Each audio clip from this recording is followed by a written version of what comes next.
there's also been some controversy, and that's regarding Joker. And we just wanted to pick up what CNN tweeted a couple of days ago, maybe yesterday, a couple of days now, I think. They tweeted, Joker, the film about a marginalised clown who goes on a killing rampage, is facing a wave of criticism that it glorifies a killer and could encourage copycat attacks. I mean, come on. It goes back to the old. I mean, at one point there was a point. I don't know the exact date. Maybe it was like 8-10 years ago, when gaming was getting absolutely slated. It happened a few months ago as well, Ted. Mm-hmm. Well, yeah, I mean, it's still prevalent now. I mean, I'm just talking about when it first kicked off. Yeah. But yeah, it's just the same thing. It's like they're talking about people playing games like that causes people to go out and kill people. I mean, at the end of the day, the problem is you've got a population in America, which is is it now 500 million, or is it about? It's pretty big. Yeah, it's 600, 700. Yeah. I think it's around that, maybe more. And at the end of the day, everything is a percentage. So if you have 0.001% of those people that are mentally deranged, and they happen to watch Joker, or they happen to kill someone on a video game, like, they're going to end up doing it anyway. I don't think it's going to... Yeah.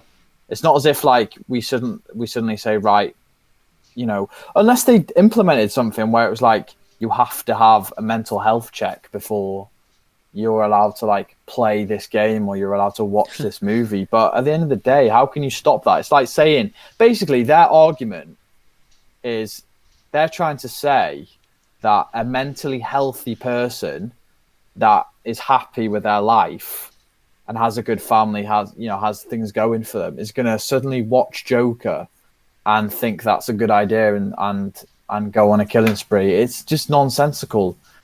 At the end of the day, there's crazy people. If that's going to happen, it's going to happen, and it won't be because of Joker. Oh, I mean, this it's just a silly argument. Which, as I said, with media, I try and not get too worked up about it, so to speak, because a lot of it is sensationalized. Well, yeah, that's the point I was just going to come on to. I mean, how much of this is actual outrage and how much of this is it's fake outrage? I think and just get people to watch the show. I mean, people know that people like us, are going to click on that link, aren't they, and watch it and get angry about it, and other people are going to be not angry about it, and vice versa.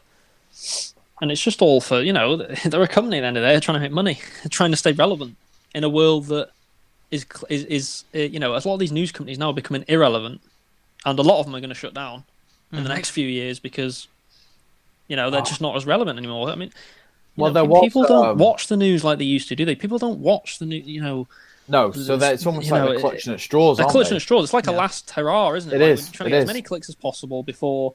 We know. Well, I mean, YouTube has killed. Let's be honest. YouTube pretty much has single-handedly killed half these news companies off. Probably Twitter as well. Twitter, YouTube, Facebook. They've all killed them off because people don't need to watch the news to find out news anymore. If anything, you find out news much quicker by watching YouTube or Twitter. I just go off my own experiences. I remember back in the day when I was a little bit younger, I always checked Sky Sports News to find out the football news over here in the UK. Always, without fail. Now, I go on Twitter.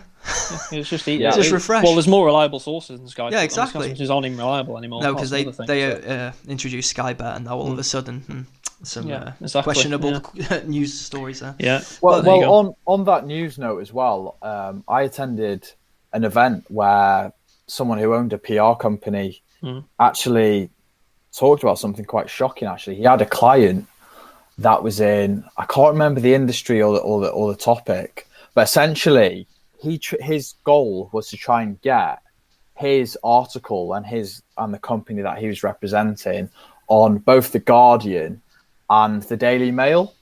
And as you'll know, they have it's more or less two separate audiences, isn't it? Mm-hmm. So what he had to do was, with the Guardian, he had to frame it in a certain way, so it was more like positive, and it was more like, here are the stats, this is where things are going.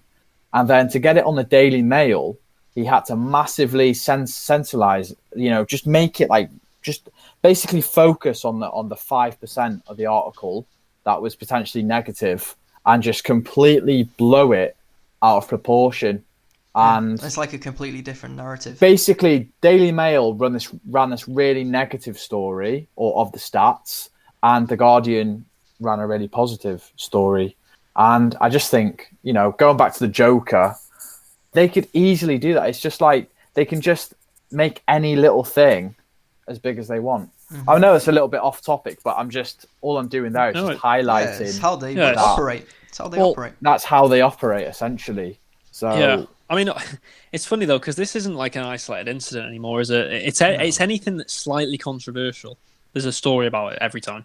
Mm-hmm. Without every single thing. And I mean, like, this isn't really related to the Joker. I mean, it kind of is, but it isn't. But I mean, I'm looking forward to when The Last of Us 2 comes out, because that game is going to get a lot. I can already see it now. Oh, yeah, that game is going to be in for some criticism. Because, well, I know you watched the trailer, Ald. In one of them trailers, you literally see someone getting disemboweled. Yep. I mean, it doesn't get more violent than that, does it? No. Like, so I do wonder where it's going to go. The criticism is coming there, yeah. I mean, you'd imagine it probably won't matter because the game will do so well critically and stuff like that, and commercially. But we saw it in other games in the last year or so. You alluded to a few games a few months ago and stuff that were getting criticised, and whether it's games or movies now, it seems like people are just overreacting to everything. It's like it's as if they're saying things can't even be made anymore. It's like we should ban them. It's like, it's ridiculous. Yeah, like, no more violence. We just. I think you we mentioned still off apparently air. live in this, utopian world where like we all dance around like with fairies and stuff. It's like, it's just not how life works, is it? Yeah, it's just not. It's just not. So it's ridiculous. It's absolutely ridiculous. It is. So yeah, if you see me in the news next week because I've watched the Joker, then it wasn't because of the Joker. Well, it's because I was mentally deranged. Watch out for the clown known as Ted Parry. But yeah, marginalised clown. Oh yeah, sorry. Yeah, get it right. Sorry, marginalised clown. I've done it again. But yeah, to be fair, I'm looking forward to seeing the Joker, and I'm sure I won't agree with the controversy. So